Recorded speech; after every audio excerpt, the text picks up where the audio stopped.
छोलापुर नाम के एक गांव में बंटी और बबली नाम के पति पत्नी रहते हैं। बबली बहुत मेहनत से अपने पास गायों को संभालकर खुद ही घर के पास दूध का व्यापार करती है और अच्छे खासे पैसे कमाती है।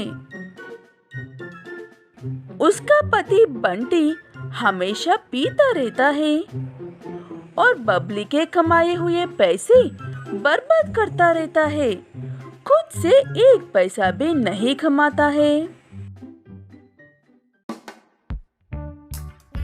फिर से यहाँ से पैसे गायब हो गए हैं। मैं क्या करूँ इस इंसान का? घर के किस कोने में भी छुपा लो, ये पैसे चुरा ही लेते हैं। ऐसे कहकर परेशान हो रही बबली को दूध लेने के लिए आई हुई एक महिला ऐसे कहती है, तुम इतनी मेहनत से पैसे कमाती हो और वो बंटी भाई साहब यूं ही सारे पैसे उड़ाते हैं। मेरे पास उन पैसे बचाने के लिए एक बहुत अच्छा उपाय है, मेरी बात सुनो। ऐसे कहते हुए वो महिला बबली को सारे पैसे हर रोज कमाई होते हैं वो ले जाकर बैंक में डालकर आने को कहती है। बबली को ये बात बहुत अच्छी लगती है और वो अगले दिन से वैसे ही करती है। लेकिन बंटी को पैसे ना मिलने की वजह से उसका दिमाग खराब होने लगता है। ये बबली पैसे कहाँ पर छुपा रही है? मेरे पीने का वक्त हो रहा है, अब मैं क्या करूं? पीने को ना मिले तो मेरा दिमाग काम ही नहीं करता है। ऐसे कहते हुए इधर उधर देखकर बंटी एक गाय को ही उठा कर ले जाकर बेच देता है और उन पैसों से 2 दिन तक खूब पीता है। इस बात से अनजान बबली अपनी गाय को हर जगह पर ढूंढने लगती है। तब उसे उसकी गाय दूसरे व्यक्ति के पास नजर आती है।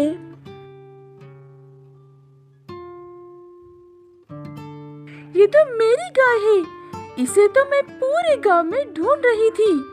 ये यहाँ पर क्या कर रही है? ये तुम्हारी थी बबली जी, अब ये हमारी गाय है। तुम्हारा पति ने आज ही मुझे ये गाय बेच दी थी।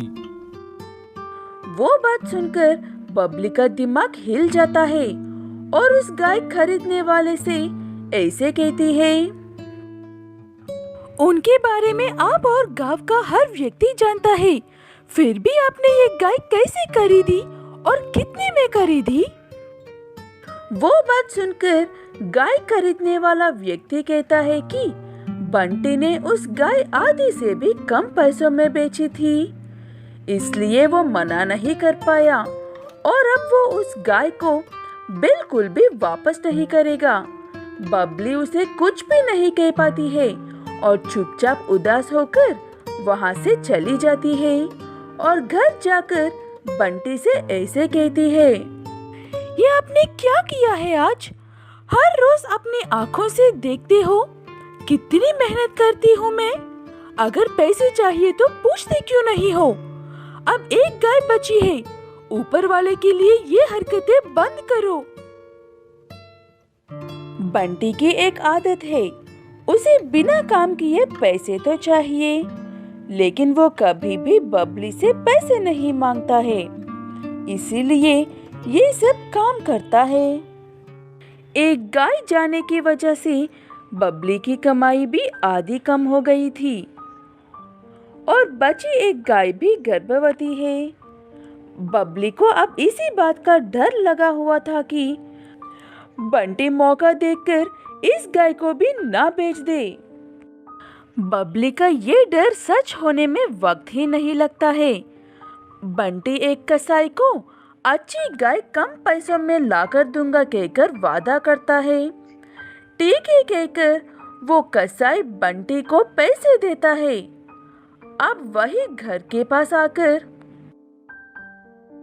कोई घर पर है?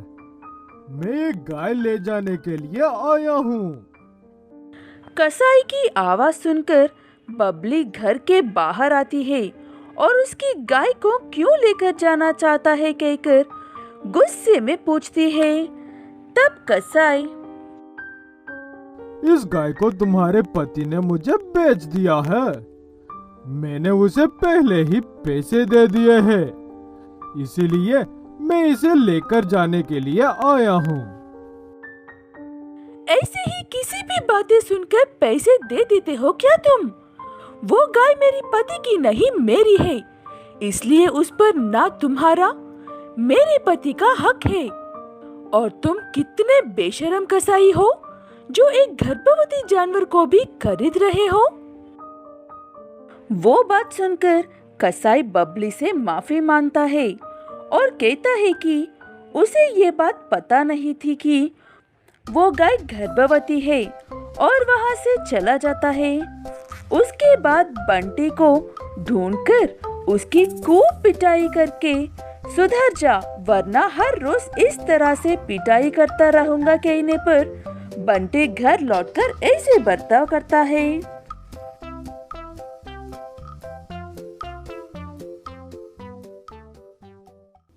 बबली, मैं गाय के लिए ताजा घास लेने के लिए जा रहा हूँ। अगर तुम्हें भी कुछ चाहिए तो लौटते वक्त लेकर आ जाऊंगा। उसके मुंह से ऐसी बातें सुनकर बबली दुनिया में सबसे ज्यादा खुश होती है और उस गाय और उसके बच्चे की भी जान बच जाती है। लिली गाय एक अकेली और गरीबी माँ है। वो एक अस्पताल में नर्स का काम करते हुए अपनी बेटी फ्लोरा का ख्याल रखती है। फ्लोरा बेटा, क्या कर रही हो? स्कूल के लिए देर हो रही है ना? मेरी एक किताब नहीं मिल रही है माँ, वही ढूंढ रही हूँ। अगर वो किताब नहीं मिली तो मुझे बिना वजह डांट पड़ेगी। फ्लोरा एक होशियार और समझदार गाय है, इसलिए अपनी माँ को ज्यादा परेशान किए बिना एक ही किताब में हर सब्जेक्ट का होमवर्क करती है। इसीलिए उस किताब के लिए इतना परेशान हो रही है। फ्लोरा कुछ भी ना होने पर भी हर बात में खुद को संभाल लेती है। लिली को अपनी बेटी में यही बात अच्छी लगती है और फ्लोरा की जरूरतें पूरी करने की अपनी तरफ से हर मुमकिन कोशिश करती है। इस तनख्वाह मिलने पर 2 नई किताबें जरूर खरीदेंगे बेटा। पिछले साल की किताब को भी अभी तक चला रही हो। तुम बहुत समझदार हो। ठीक है कहकर किताब मिलने पर फ्लोरा स्कूल को चली जाती है और लिली काम पर चली जाती है। ऐसे कुछ समय गुजर जाता है। फ्लोरा बड़ी होने लगती है और उसके नए दोस्त भी बनने लगते हैं। फ्लोरा, तुम कॉलेज के सबसे होशियार स्टूडेंट हो, इसीलिए कॉलेज में स्टूडेंट्स हो या टीचर्स, सबकी नजर तुम पर ही होती है। लेकिन ये सब बातें तुम मुझे क्यों बता रही हो? क्या मेरे बर्ताव अच्छा नहीं है? तुम्हारा बर्ताव नहीं फ्लोरा, तुम्हारा कपड़े। तुम सालों से एक ही कपड़े पहनकर आ रही हो। पता नहीं मैंने तुम्हें कभी नई कपड़ों में देखा भी है या नहीं, मुझे याद नहीं है। खुद को बदलो। अपने दोस्तों की ऐसी बातें फ्लोरा को अंदर से खोखला कर देती है और वो जिंदगी में पहली बार घर लौटने के बाद अपनी माँ से एक कुछ मांगती है। तब लिली उसे ऐसे जवाब देती है, तनख्वाह आने में अभी बहुत वक्त है बेटा, लेकिन तुम ऐसे अचानक से क्यों कह रही हो? अब बिल्कुल भी अच्छी माँ नहीं हो। लोग ये तक भूल गए हैं कि मैंने नई ड्रेस कब पहनी थी। आप मुझे एक ड्रेस तक नहीं दिलाते हो। ऐसे क्यों कह रही हो फ्लोरा बेटा? तुम तो अपनी आंखों से देखती हो ना, तुम्हारी कॉलेज की फीस देने के बाद मुश्किल से 1-2 हजार बचते हैं। उसी में पूरा महीना चलाना पड़ता है हमें। लिली ऐसे समझाती है, लेकिन इस बार फ्लोरा उसकी एक भी बात नहीं सुनती है। इसलिए लिली बाहर से थोड़े पैसे उधार लेकर फ्लोरा को 2-4 नए ड्रेसेस दिलाती है। फ्लोरा को नई ड्रेसेस मिलने के बाद भी अपनी माँ से बात नहीं करती है और चुपचाप कॉलेज जाती है, अपनी पढ़ाई करती है और वापस लौट कर आकर अपने कमरे में बैठ जाती है।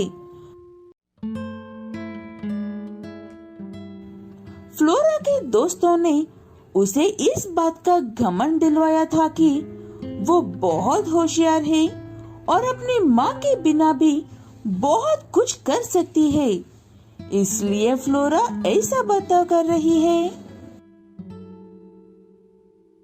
आज कॉलेज की तरफ से पिकनिक पर जा रहे हैं। शाम को लौटने में देर हो सकती है, तब मुझे कोई ड्रामा नहीं चाहिए। ऐसे कहकर फ्लोरा वहाँ से चली जाती है। उसके जाने के बाद लिली, ये क्या हो गया है मेरी बच्ची को? वो बिल्कुल भी ऐसे नहीं है। वो हमारी हालत को मुझे अच्छा समझती है। पता नहीं अब इस गरीब माँ के साथ ऐसा क्यों हो रही है। यहाँ पर लिली ऐसे कहते हुए दुखी होती रहती है और वहाँ पर फ्लोरा की बस की एक्सीडेंट हो जाता है। उस एक्सीडेंट में बहुत से लोग घायल होते हैं, लेकिन विंडो सीट की कांच टूटकर आंखों में जाने की वजह से फ्लोरा की आंखें चली जाती है। नजदीकी अस्पताल में सबका इलाज करके उन्हें घरों के पास छोड़ देते हैं वो हॉस्पिटल वाला। ऐसे ही फ्लोरा को भी छोड़ते हैं। तब लिली उसे देखकर, ये क्या हो गया है बेटा तुम्हें? कैसे हुआ ये हादसा? मैंने सुबह ही कहा था ना माँ, मुझे कोई ड्रामा नहीं चाहिए। मुझे पता है तुम ऊपर से अच्छा बनने का नाटक करती हो, लेकिन अंदर से लड्डू फूट रहे होंगे। ऐसे फ्लोरा अपनी माँ को गलत समझकर गिरते पड़ते हुए खुद ही अपने काम करने लगती है, लेकिन लिली वो सब नहीं देख पाती है। इसलिए पिछले 25 सालों से जिस अस्पताल में वो काम कर रही है, वहाँ के डॉक्टर से लिली की आंखें निकलकर फ्लोरा को लगाने को कहती है।